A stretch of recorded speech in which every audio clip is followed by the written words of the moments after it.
propostas que eles... Porque a gente vê que tem muitos padres e bispos até importantes aí no meio do meio católico que eles propõem coisas que não tem nada a ver com o evangelho, não tem nada a ver com a doutrina da igreja. E a gente vê que eles estão lá propondo, é proposta, né? A gente vê na Amazônia fizeram propostas, mas não aprovaram a grande maioria das coisas, né? Então, mas nesse daqui que eles estão com mais força, será que eles vão conseguir alguma mudança significativa aí na igreja? Olha, a gente tem, Paulo, que entender isso não somente em um aspecto de desânimo, mas de esperança. A gente vai ver isso também um pouco mais lá na frente, quando a gente abordar essa questão das propostas com mais força.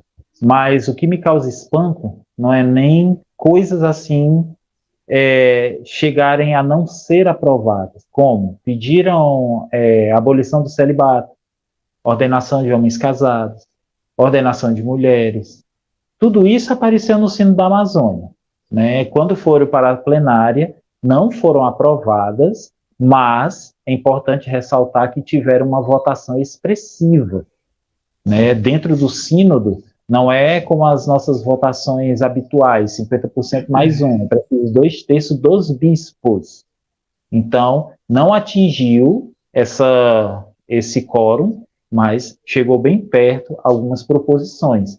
O que para mim causa absurdo é proposições dessas chegarem até um momento como esse, né? O que causa absurdo é isso. Isso demonstra como a crise ela está lá na raiz do nosso dia a dia, está lá na raiz da catequese, está lá na raiz dos seminários, está lá na raiz da formação do nosso povo. Quando a gente imagina que esse sínodo de 2023 foi pensado, como disse o próprio Papa Francisco no discurso inaugural do sínodo, para ser um dos sínodos mais democráticos da Igreja, né? E tanto que teve, de todos os sínodos, ele é um que teve a fase de escuta mais longa. E aí, quando você vai perceber que, quando a gente começou a receber os relatórios, né, ler os relatórios e trazer em números, a gente fica abismado como é que padres e leigos reunidos conseguem propor coisas daquelas que nós vimos, né? Infelizmente, são propostas absurdas, né, que chegam até, que vão para uma fase continental e possivelmente chegarão à fase do sínodo mesmo em outubro de 2023, a fase final, né? E ainda falando um pouco sobre essa questão da crise dentro da igreja, é importante eu até indico para você que está aqui assistindo essa nossa live aqui no canal do Paulo, eu indico o curso, o Catecismo da Crise, né, do nosso amigo Pedro Afonseca, do Centro Dom Bosco. Assistam esse curso, o Catecismo da Crise. É um curso importantíssimo para que nós possamos entender isso. E aí eu recordo aqui as palavras de Dom Athanásio Schneider, né, no seu livro Christus Vince, O Triunfo de Cristo, onde ele diz: a crise na igreja hoje se deve a uma negligência da verdade, e especificamente a uma inversão da ordem da verdade e do amor. Gravem bem isso, da verdade e do amor. Hoje, um novo princípio de vida pastoral está sendo propagado na igreja que diz: amor e misericórdia são os critérios mais elevados e a verdade deve estar subordinada a eles. De acordo com essa nova teoria, se houver um conflito entre amor e verdade, a verdade deve ser sacrificada. Isso é uma inversão e uma perversão no sentido literal da palavra. Veja só, estamos nestes tempos, de um modo assim bem claro, não está às escondidas, nós estamos sacrificando a verdade, né, em nome da caridade, em nome de um amor, em nome de uma misericórdia que, infelizmente, não é a misericórdia de Deus, né? Não é aquela misericórdia apregoada pela igreja, né?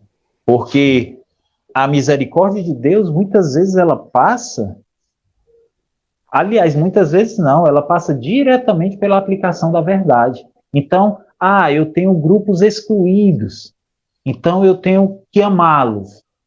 mas para isso eu tenho que sacrificar a verdade do que aquilo significa para poder acolhê-los. Isso não é evangelho.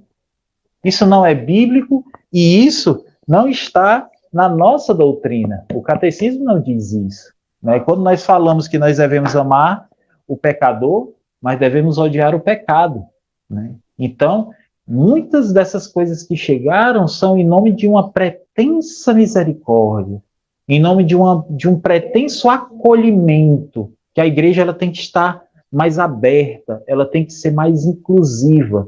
Mas nós não podemos estar abertos e nós não podemos incluir uma proposta de vida que não está de acordo com o Evangelho. Nós devemos chamar as pessoas, incluí-las sim, para levá-las a um processo de conversão, de verdadeira libertação do pecado, da sua condição de vida, para que assim ela possa assumir sua vida cristã autêntica e possa um dia chegar ao céu. Não adianta eu simplesmente incluir por incluir, trazer todo mundo para dentro e aquelas pessoas chegarem ao fim da vida e irem para o inferno, achando que estão salvas simplesmente porque estão fazendo parte de uma pastoral, né? Dom Athanásio Schneider é muito feliz quando ele diz isso. Eu indico para vocês, adquiram o livro Christus Vins, é um livro fantástico, né, de Dom Athanásio, que esteve recentemente no Brasil, na Liga Cristo Rei, onde ele fala, veja, hoje um novo princípio de vida pastoral está sendo propagado na igreja. E olhe, Paulo, com certeza você deve já ter presenciado isso, muitos que estão aqui assistindo devem ter presenciado isso. Não, nós não podemos falar isso porque é falta de misericórdia.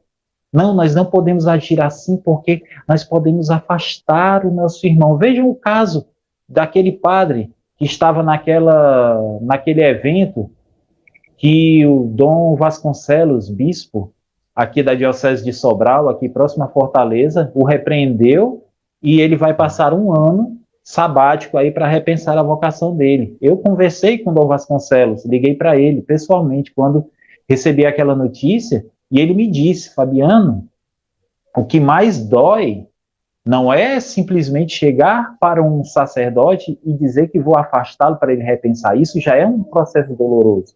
O que mais dói são pessoas chegarem e dizerem a igreja não pode ter mais essa atitude. O senhor está sendo muito radical. Cadê a misericórdia? Pelo amor de Deus. Se eu quero tirar então eu vou dizer para o médico que trata de um câncer que ele não está sendo misericordioso quando ele vai fazer uma cirurgia e extirpar aquele mal. Eu vou dizer para qualquer profissional que precise realizar um procedimento, não faça isso porque você vai estar causando mal, você não vai estar sendo misericordioso. Vou dizer isso para um dentista? Vou dizer isso para um cirurgião? E da mesma forma, nós agimos na alma. Então, muitas vezes, olhe, a omissão da verdade, ela é um serviço prestado à mentira.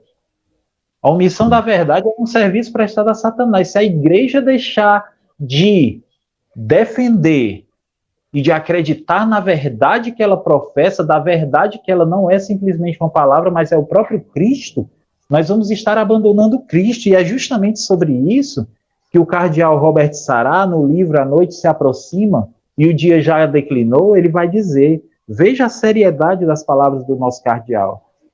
Mas hoje uma verdadeira cacofonia dos ensinamentos, há uma verdadeira cacofonia nos ensinamentos dos pastores, bispos e padres.